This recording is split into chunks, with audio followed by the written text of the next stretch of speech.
أعوذ بالله من الشيطان الرجيم. بسم الله الرحمن الرحيم. إن الذين آمنوا وعملوا الصالحات إنا لا نضيع أجر من أحسن عملا. صدق اللہ العظیم. سورہ الکہف آیت نمبر 30 آپ کے سامنے تلاوت کی، جس کا ترجمہ کچھ اس طرح ہے: ان الذین آمنوا وعملوا الصالحات، بے شک وہ لوگ جو ایمان لائے عمل صالح کرتے رہے، ہم ایسے انسانوں کے اجر کو ضائع نہیں کریں گے جو حسین عمل کر کے دنیا میں کرتے رہے اور آخرت میں حسین اعمال کر کے آئے ہیں۔ ایسے انسانوں کے لیے ایسے باغات ہوں گے ہمیشہ کے، جن کے دامن میں نہریں بہتی ہوں گی۔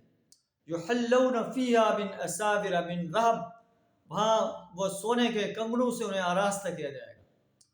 ویلبسون ثیابا خضرا من سندس واستبرق، باریک ریشم اور اطرس و دیبا کے سبز کپڑے انہیں پہنائے جائیں گے۔ متکئین فیہا علی الارائک، اونچی مسندوں پر بیٹھے تکیہ لگا کر بیٹھیں گے جیسے بادشاہ بیٹھے ہیں، ٹھاٹھ کے ساتھ بیٹھیں گے۔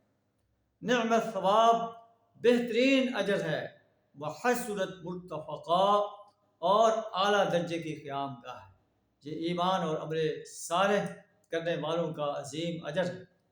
اللہ سے دعا ہمیں بھی ایمان اور عمل صالح سے اپنے آپ کو راستہ کرنے کی توفیق عطا فرمائے۔ دین اسلام کی دعوت کو انسانیت تک پہنچانے کی اور دین اسلام کے نظام کو اس سرزمین پر غالب کرنے کے لیے اور باطل نظاموں کو مٹانے کے لیے اپنا مال، جان، وقت اور صلاحیت کھپا دینے کی توفیق عطا فرمائے۔ وآخر دعوانا الحمد للہ رب العالمین۔